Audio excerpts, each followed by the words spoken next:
Bonjour à tous. Prions le Seigneur. Merci Seigneur pour ta grâce. Pour ce matin, tu nous as donné la vie, Seigneur.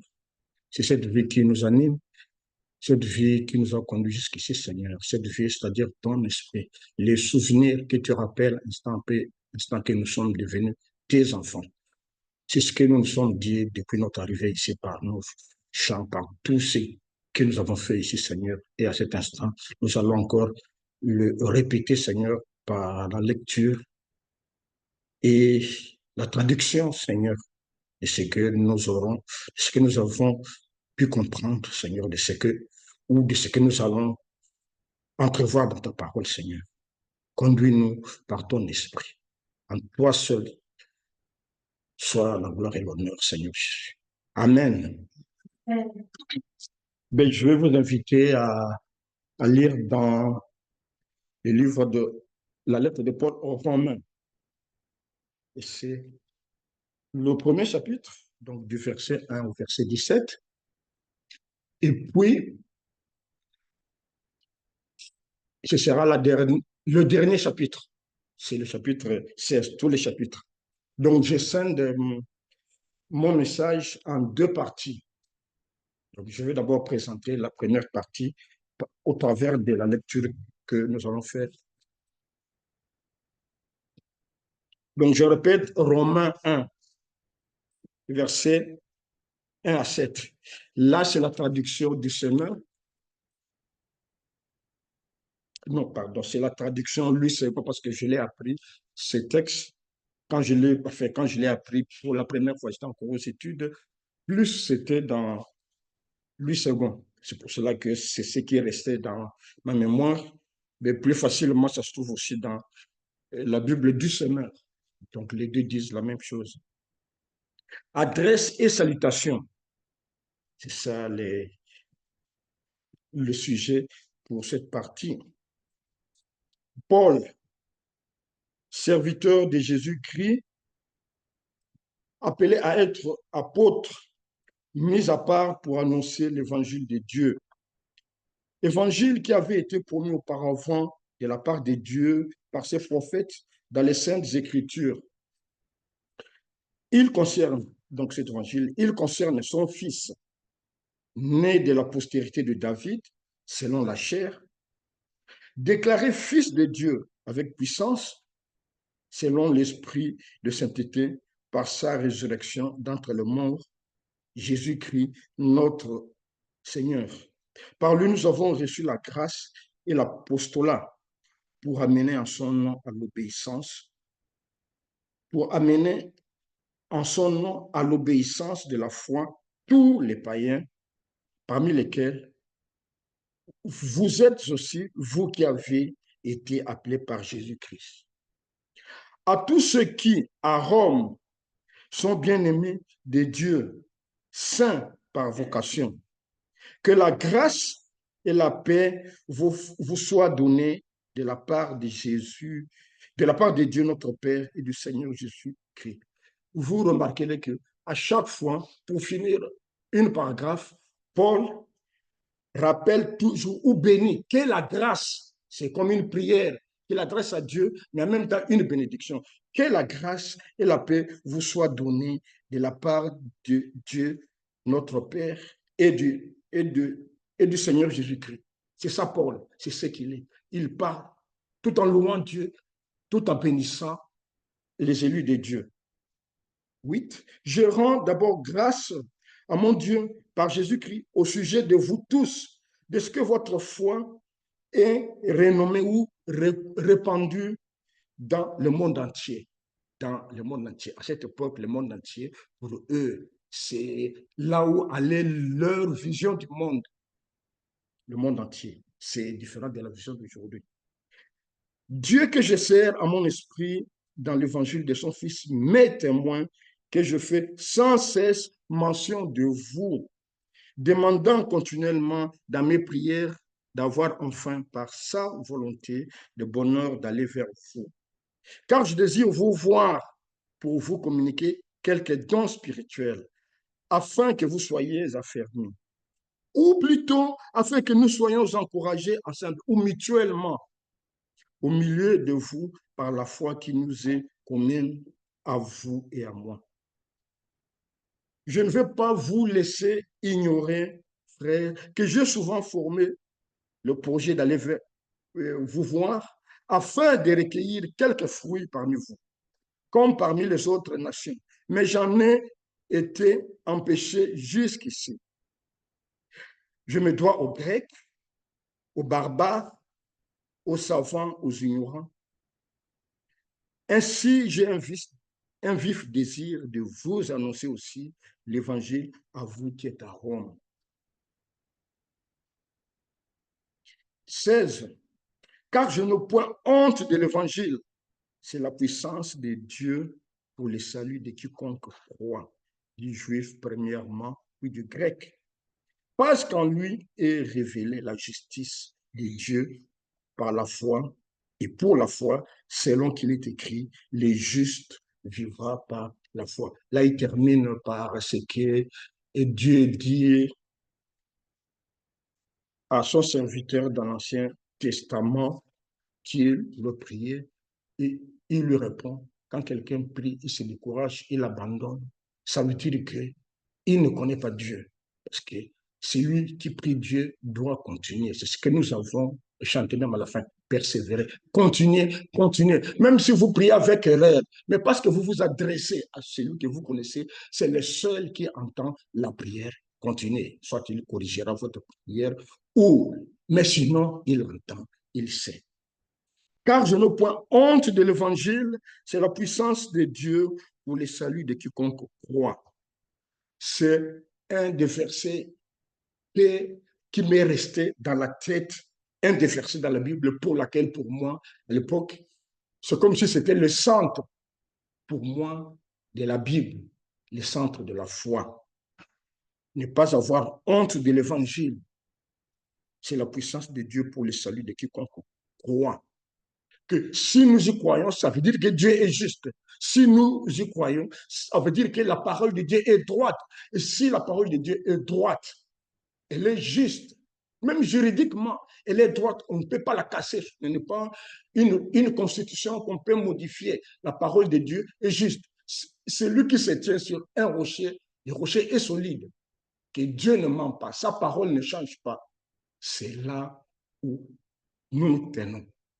Quelqu'un qui y tient dans sa foi, quelqu'un qui est coriace, c'est ce qu'il faut tenir. C'est ça la preuve.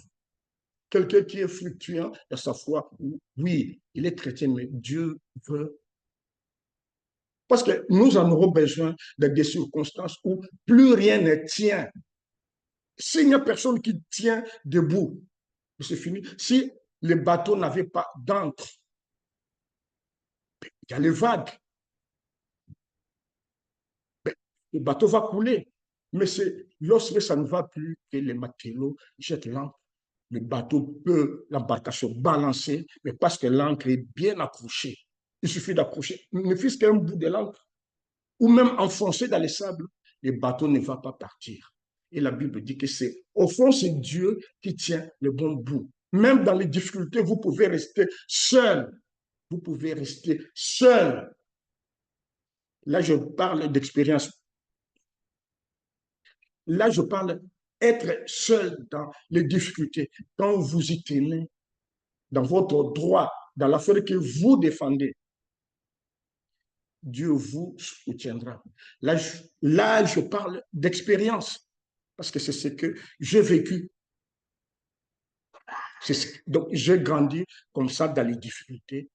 Ma mère se tenait, ben, ma mère m'a été en vie, m'a encouragé dans la vie professionnelle, mais j'ai été mise en difficulté. Et c'est parce que j'ai été encouragé dès le premier jour pour débuter ma vie professionnelle. Ça, c'est pour moi une chance que je n'arrête pas de répéter, d'être accueilli par un comptable chrétien qui me dit que toi, tu as la chance. Il me donne des conseils que tu vas travailler avec tel. Si tu réussis à les mater, et les autres disent, on va travailler avec un petit garçon. Mais ce petit garçon était coriace. Et j'ai la chance de trouver un deuxième comptable, pas mon comptable, le comptable du service qui me dit, frère, nous allons tenir parce que tous les autres personnes du parcours, le chef du garage a pu défendre les pièces de rechange. Comme le directeur et son frère, le directeur compte sur nous, mais il n'a pas le courage ou de l'engueuler, nous de tenir. Comme le chef du personnel a souvent l'habitude de bouffer les salaires des cantonniers ben, sur tout un rayon d'environ plus de 2000 kilomètres. Même accepte de prendre cette charge. Je dis non. Il dit, mais si tu ne le fais pas, moi, en tant que comptable, j'aurai des difficultés. Que si quelqu'un se plaint, on va s'en prendre. Moi, comment est-ce que toi, le comptable, tu acceptes que les fiches de paye sont signées, que les gens ont touché leur salaire. Et les mêmes gens disent qu'ils n'ont pas touché soit les salaires en entier. C'était chaud. Il fallait accepter certaines charges. Et Dieu le conduisant, Dieu me conduisant, ça marchait. À un moment, les gens vont dire à mon chef que je le critique. Moi, je dis à mon chef, il m'appelle, je lui dis, bon, moi, je suis ton adjoint, ton collaborateur. Moi, je n'ai peur de rien parce que ce n'est pas toi qui m'as embauché, j'ai été affecté ici dans ce service. Moi, j'aimerais que la personne qui t'a dit cela vienne. Ils me le disent en face, Jean-Louis. Nous étions ensemble. Le directeur n'était pas là. Peut-être dans un bistrot le soir, et tu critiquais le chef. Ou par l'entremise de telle personne. Le directeur n'a pas eu le courage de le répéter. Mais vu que tel qu'on collaborait avec le comptable, il nous a fait confiance à nous deux. Et le Seigneur nous a bénis. Que quand le directeur est parti dans des conditions lamentables, enfin, pour lui, bon, involontaire, mais il fallait le couvrir dans ses conneries. Nous avons couvert. Dieu s'est protégé les innocents. Qu'est-ce qui est arrivé? Le directeur était parti en mission, sauf que là où il est parti, il y a un de leurs collègues qui est décédé en mission. Comme celui-là était frère d'un ministre, on les a emprisonnés. Mais après l'autopsie, il est mort d'une maladie qu'il avait. Et le directeur était très en colère d'être emprisonné un mois. Il a décidé de ne plus rentrer à son poste. Il a demandé à sa femme de faire le bagage. C'était quelqu'un imposant parce que déjà il était conseiller de ministre. Il ne voulait pas travailler en province. Il a quand même accepté. Et il nous a envoyé un message au comptable et à moi. Faites tout pour que la comptabilité soit en ordre. Et Jean lui fait tout pour que tout le personnel soit payé. Et j'étais dans quel état? J'étais très malade en convalescence. Là, je vous épargne les détails. Les comptables me supplient. Pour cette période, je ne vivais que de la soupe et de l'eau. Ce qui était solide, je ne pouvais pas. Nous avons couvert les trous que le directeur avait laissés parce que les gestionnaires, souvent, ils pensent que l'argent de l'État, c'est comme une caisse noire où il peut faire n'importe quoi. Mais le comptable a dit, nous allons couvrir ces trous. Mais sous, nous ne bouffons pas l'argent du service. Quand les contrôleurs viendront, ils ne trouveront rien. Effectivement, on a couvert tout. Le comptable est allé dans la ville chercher des factures auprès de ces amis. Quand les contrôleurs sont venus, avec des auditeurs, pas des petits auditeurs, pas des simples experts comptables. Quand tu triches, même un expert comptable va voir que tu as triché. Du coup, il sait, parce que c'est leur métier. Il cherche, il dit, mais nous savons que votre chef triche, il boit, ils n'ont pas trouvé là où le directeur a triché. Et celui qui l'a remplacé, donc lui, il est venu, bon, il attendait dès qu'on lui a dit que c'est nickel, il a commencé son travail. C'est comme ça que le Seigneur nous a protégés. Et le comptable, ni moi, pensons. Et j'ai eu mon troisième comptable. Celui-là, il s'est demandé, je vais travailler avec un jeune garçon. Lui, un grand comptable qui a été gérant de banque. Gérant pas d'une petite banque, non, d'une grande banque, pour ceux qui connaissent, parce qu'il était économiste, licencié en sciences économiques de l'université de Louvain. Donc, pour lui, la comptabilité. Quand le contrôleur venait, c'est lui qui, quand le contrôleur lui demandait même de l'aider à contrôler les autres comptables pendant qu'il n'était pas content.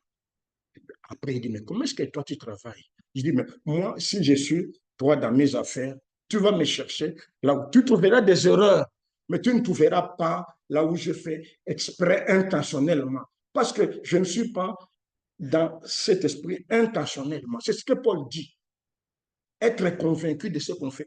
Je m'explique que le seul verset là, voilà, que c'est ça la puissance de celui qui croit au Seigneur.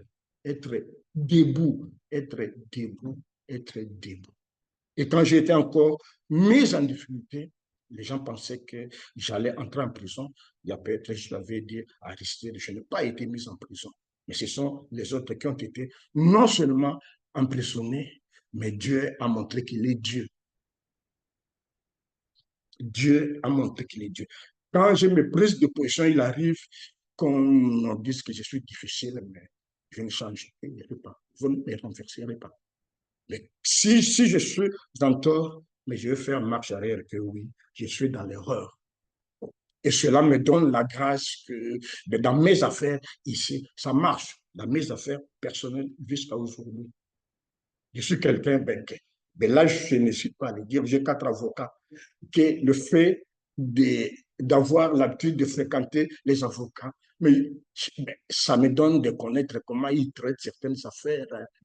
Et mes affaires marchent. Je ne fais pas du commerce, mais je dis, mes affaires, j'ai des démarches administratives qui marchent bien, qui marchent bien, qui marchent, donc je sais que ça va aboutir à ça, ça va aboutir. C'est ça. Je n'ai pas honte. Nous n'avons pas. Donc, au fond, en même temps que je le dis, mais c'est comme un conseil que je passe, disons, au travers, qu'il ne faut pas avoir honte d'être chrétien. Il ne faut pas avoir honte quand un chrétien, on se moque de vous. Si c'est pour les jeunes à l'école, lui, il est toujours avec sa Bible. Tu crois que tu deviendras riche. Toi, toujours avec ta Bible. Mais tu es dans un monde dépassé. Aujourd'hui, c'est le monde de la liberté. Non, non, non, non, non, non, non. Il y a les saluts ici.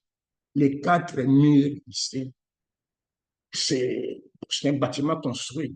Mais quand la Bible parle du temple de Dieu, nous sommes le temple de Dieu. Mais si Salomon construit un temple, dans l'Ancien Testament, le fils de David l'a prié, que tous ceux qui viendront, même l'étranger, s'il vient pour te prier, même s'il a commis des péchés, s'il se reconnaît pécheur, que tu écoutes. Il y a 2 ou 3 jours, j'ai réalisé encore l'histoire du roi Akab. Akab, oui, c'est lui, pour ceux qui connaissent les histoires de la Bible, qui a convoité la vigne de Naboth. Son palais était à côté du champ de Naboth, du champ de raisins. Voilà. Et le roi était là, mais il n'a pas le droit en tant que juge israélite de confisquer ça. Mais il convoite. Il demande à Naboth de lui vendre. Il lui donnera même, disons, jusqu'à 10 fois le prix. Naboth dit, non, ça c'est un héritage de ma famille. Il rentre chez lui triste. Sa femme lui dit, mais qu'est-ce qui se passe? Et j'ai demandé à Naboth de me vendre le champ là qui est à côté de la star. Mon champ, c'est un vignoble vraiment intéressant. Les sols là. Enfin, toi, un roi qui pleure, sa femme dit, je vais l'avoir. Il a engagé des gens pour parler contre le propriétaire, la vigne de Naboth, c'est ça? Pour parler contre Naboth. Et il appelle des juges qui les condamnent pour être exécutés. Il a été exécuté, lapidé, il est mort. Dieu a envoyé son serviteur, Élie qui est monté au ciel, dire à Akab que pour ce que tu as fait, tu vas mourir et les chiens vont te manger. Ils vont manger ton corps, ainsi que ta femme. Mais écoutez, pour un roi qui a épousé une femme païenne, parce qu'il s'humilie devant Dieu, Dieu dit à Élie, va lui dire et je le pardonne. Mais pour ses enfants, cette parole ne changera pas. La parole de Dieu ne tombe pas. C'est ce que nous avons chanté. Soyez un peu. Il vient de faire assassiner lui et sa femme quelqu'un, Dieu le pardonne. Mais la parole de Dieu ne change pas. Il dit, ça va aller quand même sur ses enfants. Mais pour ce qui concerne Jézabel, c'est exactement comme tel. Elle est morte, les chiens ont mangé sa chair. Et c'est ce que même dans l'Apocalypse qui est repris, Jézabel, Jézabel, Jézabel, pour dire que la parole de Dieu ne tombe pas. Quand vous venez ici, vous ne tombez pas. Vous pouvez venir ici fatigué, malade, dépassé. Des problèmes, comment je vous dis? Non, non, non. C'est toujours ce verset-là. Je n'ai point honte de l'évangile. Même si vous ne dites pas je n'ai point honte de l'évangile, ce qui vous amène à vous lever le matin du dimanche pour venir. Ou quand vous avez l'habitude de lire à la maison, soit le matin ou comme ça. Non, même quand on vous traitera de n'importe quoi. Je mets dans les trains, dans le métro, il suffit de bousculer quelqu'un. Tout le monde est sur son portable actuellement. Personne, donc d'autres pour jouer, ils ne savent pas qu'il y a parfois des dangers. Aujourd'hui, le danger est partout. Il y a des agresseurs. Il suffit de bousculer quelqu'un. Si vous ne vous excusez pas, c'est tout un problème. Pour bouger un peu quand il y a tout le monde, quand vous voyez que quelqu'un est brutal, sa tête n'est pas bien, soit vous vous déplacez parce que nous sommes à la rue. C'est à cause du Seigneur que le Seigneur, même quand, avec nos tempéraments parfois violents et consorts, Dieu sait calmer quelqu'un, Dieu sait, disons, rendre quelqu'un docile. Dieu sait rendre quelqu'un. C'est ça l'avantage. Dieu sait calmer. Dieu sait. Moi, c'était la joie quand nous avons passé l'Assemblée générale d'aller calme. Donc, tout est passé après des réflexions, des échanges, que les gens votent toujours à l'unanimité. Quelle Assemblée générale, si vous demandez aux anciens ici, quelle Assemblée générale où presque à chaque niveau de vote, ça passe toujours à l'unanimité. Pour ceux qui étaient là, ils se souviennent. Tout s'est passé à Didier. C'était ça. Quand on échange, on arrive toujours à un consensus. Ça ne veut pas dire qu'on est d'accord dans tous les points, mais on accepte de faire avancer les affaires du Seigneur. Ce ne sont pas des spécialistes, mais sauf qu'en venant ici, Dieu nous prend tel que nous sommes, tel que le bébé qui est là. Dieu les compte. Moi, quand je compte, parce que dans la Bible, même, la Bible dit, on comptait, y compris les enfants. Restons là où Paul dit que c'est la puissance de Dieu, la parole de l'Éternel ou l'Esprit de l'Éternel. Mais pour nous qui croyons, qu'est-ce qu'il y a comme commentaire à faire sur ça? Ce n'est que ça. Avec ça, je veux passer à la deuxième partie. La deuxième partie, ben, c'est normalement ma conclusion, mais je vais dire ceci. Paul, en écrivant aux gens qui étaient à Rome, il n'avait jamais été à Rome, mais il a entendu parler du témoignage qu'à Rome, il y a des chrétiens qui prient. Il dit, ah bon? Il faut que j'aille les éclairer parce que j'ai rencontré le Seigneur Jésus dans des conditions difficiles sur le chemin de Damas. Avec ma mission, il faut que j'aille enseigner partout. Ma mission, c'est vers les païens. Mais Paul cherchait à aller à Rome, il ne trouvait pas le moyen. Juste au moment où, parce que quand vous lisez le texte, il dit bien qu'il en a toujours été empêché. C'est ce que nous avons lu. Mais il est arrivé un moment quand on voulait carrément l'assassiner par les Juifs, pour la simple raison qu'il a trahi les Juifs. Il fallait qu'il soit juif et judaïsant et continuer à arrêter les chrétiens. Mais Jésus a transformé sa vie sur le chemin de Damas et personne ne lui a prêché, n'a mis la main sur lui. Il n'y a qu'Ananias qui est allé lui dire, quand il est arrivé à Damas, Ananias envoyé par l'Esprit de Dieu ou envoyé par Jésus-Christ pour lui dire, Paul, mais qu'est-ce que tu attends pour commencer ton travail? Rien que ça.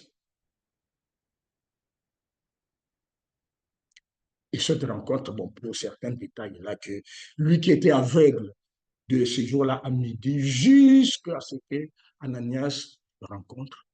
Et là, les écailles lui tombent des yeux. C'est en venant ici que ce qui nous aveugle tomberont des yeux. Par les enseignements, et je note tout ce qu'il y a ici de dire là, dans mon cahier, tous les commentaires, les chants et consorts. Avec le temps, Dieu fait tomber les écailles de notre cœur, ce que nous ne comprenons pas. Et Paul a fait sa mission comme telle. Mais quand on a voulu l'assassiner, grâce à son neveu qui est au courant de ce qui se passait, est venu dire au commandant de la police que ce monsieur qui est en prison, c'est mon oncle. Les Juifs cherchent à faire ça, ça, ça. Le commandant, est-ce que tu as dit ça à quelqu'un? Non, ne dis à personne. Il appelle un chef de garde, il dit, préparez un convoi, la nuit, vous allez partir, fouiller avec ce monsieur. Je sais qu'il n'a rien fait. C'est le commandant qui le dit. Il faut fouiller Paul. Ça, c'est dans les Actes des Apôtres. Et là où il est arrivé, le commandant a fait le rapport au commandant qui était là. Et je lui ai dit, il faut attendre quand le gouverneur va. Quand le gouverneur est venu pour écouter Paul, il était avec le roi. Le roi, j'ai oublié son nom, toujours de la lignée des rois des poissons. Et quand il écoute Paul, il lui dit, il commence par dire, Paul, mais ta grande sagesse là va te rendre fou. Il dit non, je ne suis pas fou, j'ai dit la vérité. Mais après, il se dit, mais ça, c'est des affaires de la loi juive. Les Romains étaient droits. Aujourd'hui, nous continuons encore sur le droit romain, même si c'est amélioré, c'est le droit romain, toujours. Il dit, mais on peut, comme Paul, comme il n'y avait pas d'avocat et que la menace était grande, il a dit au gouverneur, j'en appelle à l'empereur, donc à aller à Rome. Et pour eux, les huissiers, bon, ils notent. Le gouverneur dit, parce que tu en as appelé à l'empereur, c'est ta parole, tu iras. Mais sinon, il n'y a pas un sujet à amener à l'empereur. Ça, c'est quel sujet sur la foi des Israélites? Or que c'est Dieu qui lui ouvrait les chemins dans la douleur, un chemin de douleur pour arriver à Rome. Quand pourtant sa prière était là. Après combien d'années qu'il fasse, je ne sais pas, près de 20 ans de voyage de chez lui de Tarse à Jérusalem, plusieurs fois, jusqu'à ce moment, Dieu le fait voyager dans la douleur. C'est ça, Paul. Okay? J'ai toujours souhaité arriver là. Mais maintenant, avant d'y arriver, la lettre de Paul, c'est lui qui l'aidait, c'était Luc. Il était avec Luc. Luc qui a écrit le livre. Et Luc, il était aussi avec son collaborateur, le médecin. Oui, mais c'est Luc. Et il fallait que quelqu'un transporte quand même la lettre. Mais il se fait qu'il y a une dame, je ne sais pas si elle était commerçante, cette dame qui s'appelle Phobé était originaire de la Grèce, près de la ville d'Athènes, près de Corinthe. Mais elle se trouvait que leur église avait, Paul avait de bonnes informations. C'est qu'elle voyageait aussi jusque du côté de Paul, parce que Paul n'avait pas encore traversé la Méditerranée pour arriver de ce côté-là. Et elle confie la lettre, d'après les commentateurs, sûrement, où c'est à cette dame. Cette dame était déjà diaconesse ou diacre dans son église à côté d'Athènes, à Sancré. Donc la ville s'appelle Sancré. Paul, ne connaissant pas Rome, mais sachant qu'il y a des chrétiens, Paul écrit à ces gens en confiant la lettre à cette dame que tu vas partir et tu vas dire tout ce que le Seigneur te mettra à cœur de dire. Je vais le lire. Au chapitre 16. Je vous recommande Phobé, notre sœur, qui est diaconesse de l'église de Sancré, afin que vous la receviez en notre Seigneur d'une manière digne des saints et que vous l'assistiez dans toutes les choses où elle aurait besoin de vous, car elle en a aidé beaucoup ainsi que moi-même. C'est Paul qui témoigne déjà pour cette dame. Non seulement qu'elle est diaconesse, elle a aidé beaucoup de personnes, dont moi-même, Paul. Salut. Écoutez, Paul, il a toujours l'habitude de saluer les gens, de bénir, comme au premier chapitre. Écoutez dans cette lettre, où en partie il a écrit, quand vous lisez, même de sa propre main, et ce qui l'aidait, ajouter aussi, moi aussi j'ajoute mon nom. Écoutez, Paul, saluez Prisca ou Priscille. Ils étaient les amis de Paul parce que Paul, comme métier, était fabricant de tentes. Les tentes ici, pour s'abriter en peau de bête. Quand il était moins occupé, il fabriquait la tente avec ce monsieur et sa dame et sa femme. Salut Prisca et Aquilas, mes compagnons d'œuvre en Jésus-Christ, qui ont exposé leur tête ou leur vie, suivant les traductions, pour sauver ma vie à moi, Paul. Ce n'est pas moi seul qui leur rend grâce, ce sont encore toutes les églises, ou ce n'est pas moi seul qui rend ce témoignage. Toutes les églises rendent bon témoignage sur Priscille et Aquila, ou Prisca et Aquila. D'autres personnes aussi parlent d'eux, dont la Bible veut que d'autres personnes parlent de vous, à votre insu. À votre insu. C'est comme ça qu'à votre insu, à mon insu, d'autres personnes prient pour nous, prient pour vous. Vous ne le saurez pas. Mais quelqu'un qui vous connaît ou qui connaît votre situation, même ne le sachant pas, l'Esprit de l'Seigneur fait que, Seigneur, prie, aide telle personne, aide ou Didier, ou ceci et cela, dans sa situation. Ben, voilà.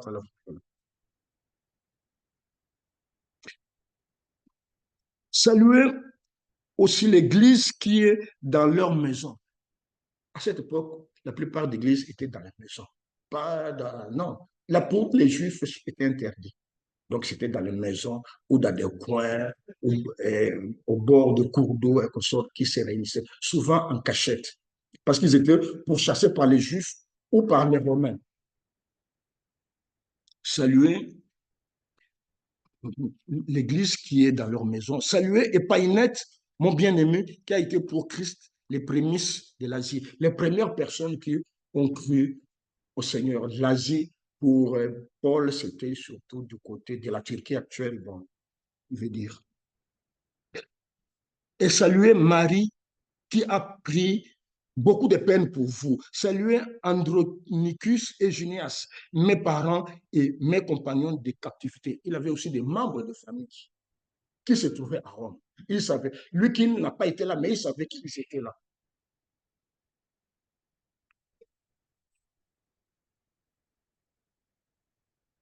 Saluez Amplias, mon bien-aimé dans le Seigneur. Saluez Urbain, notre compagnon d'œuvre en Christ, et Stachis, mon bien-aimé. Saluez Apelles. Écoutez les nombres déjà, c'est comme si moi, en écrivant ma lettre, j'écris les noms, mais la personne qui va lire la lettre, donc quand c'est des procès-verbaux, peut-être que deux, trois personnes signent. Mais quand c'est toute la liste ici de personnes que Paul note, ceux qui ont traduit les Nouveaux Testaments n'ont rien enlevé. Ils le sont reportés comme tels. Saluez Urbain, notre compagnon. Saluez Apelles, qui est éprouvé en Christ. Saluez ceux de la maison d'Aristobule. Saluez Hérodion, mon parent. Saluez ceux de la maison de Narcisse, qui sont dans le Seigneur. Saluez Tryphène et Tryphose, qui travaillent pour le Seigneur. Saluez Perside, la bien-aimée, qui a beaucoup travaillé pour le Seigneur. Saluez Rufus, l'élu du Seigneur, et sa mère, qui est aussi la mienne.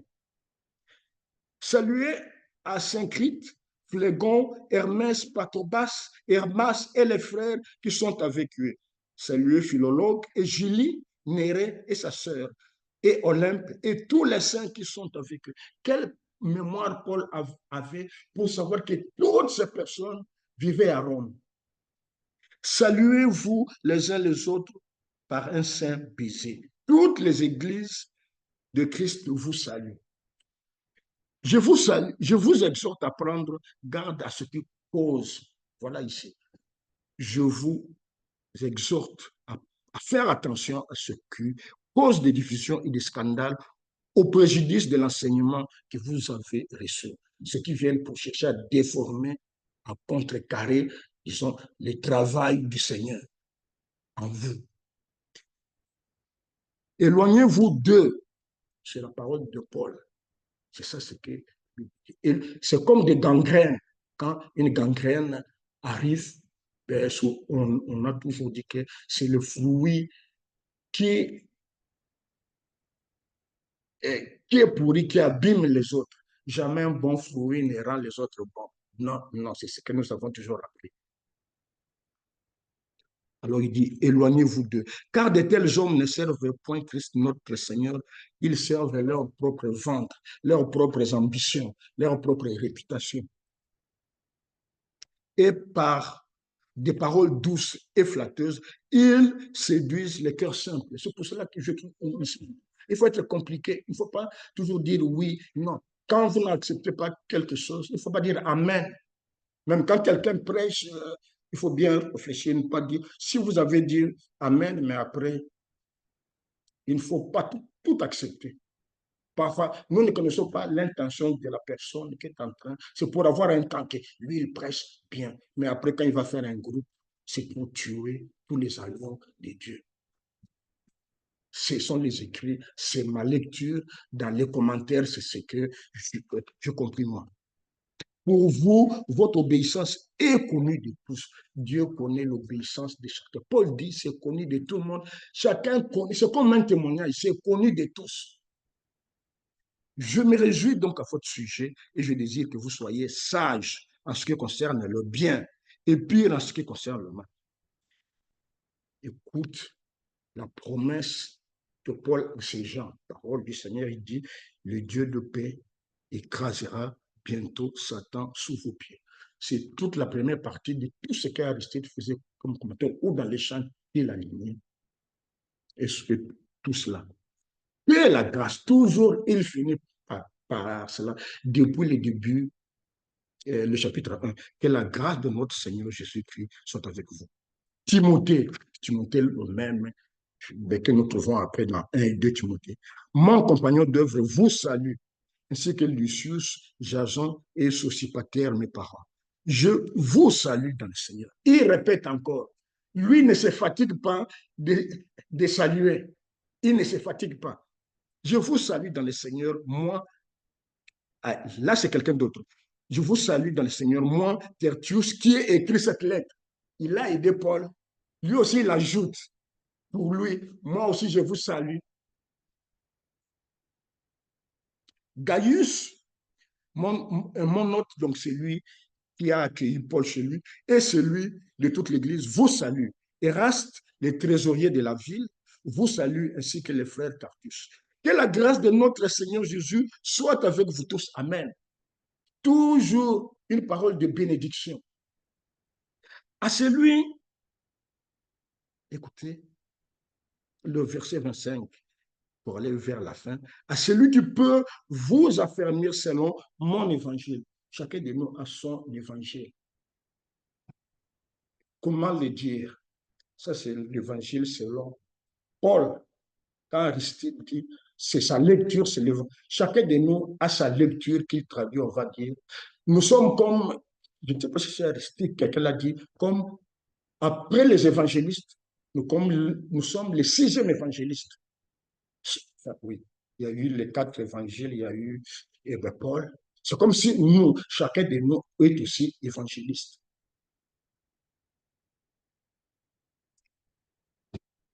Paul dit, c'est mon évangile à moi, c'est mon enseignement, Paul, tel que le Seigneur me l'a appris, tel que vous avez compris, quand vous encouragez, quand vous vivez, il n'y a pas que par la parole, c'est votre évangile. Ce que vous transpirez par votre façon d'être, au travail, au quartier, dans la rue, partout, c'est l'évangile du Seigneur qui parle. Vous les transpirez. La Bible dit, ils sont beaux les pieds de ceux qui annoncent la bonne nouvelle. C'est Esaïe qui le dit. Il bénit les pieds quand quelqu'un, par son passage, ça fait de bonnes nouvelles. Il ne faut pas que nous soyons quelqu'un. Vous êtes passé, c'est le chaos qui est resté, comme si c'est un tremblement de terre ou c'était une guerre ou qui a tout changé. Mais quand vous passez, c'est comme si tout se remet. Tout se remet. Les gens sont soulagés. C'est ce que Dieu veut. C'est ce que Paul dit. À celui qui peut vous affermir selon mon évangile et la prédication de Jésus-Christ. Nous prêchons que Jésus, quand la Bible dit Jésus-Christ crucifié, conformément à la révélation du mystère caché pendant des siècles, mais manifesté maintenant par les écrits des prophètes, d'après l'ordre du Dieu éternel, et porté à la connaissance de toutes les nations. Il avait dit pour le monde entier, à toutes les nations. Aujourd'hui, l'évangile est dans toutes les nations, mais jusqu'à ce jour, l'évangile n'a pas encore atteint tout le peuple dans les villages, dans les coins reculés. Vous l'apprendrez qu'il y a encore des évangélistes qui vont dans certains coins en cachette, parce qu'il y a de ces pays où même aujourd'hui, l'évangile est interdit d'entrer. La Bible est interdite d'entrer. La Bible n'a pas encore atteint, la parole de Dieu n'a pas encore atteint des coins reculés. Même là où il y a des missionnaires, mais il y a d'autres personnes encore, ils sont encore dans l'obscurité, ils sont encore dans toute autre chose. Quand Jésus-Christ reviendra, la Bible dit, à ce moment-là, la Bible aura atteint tout le monde.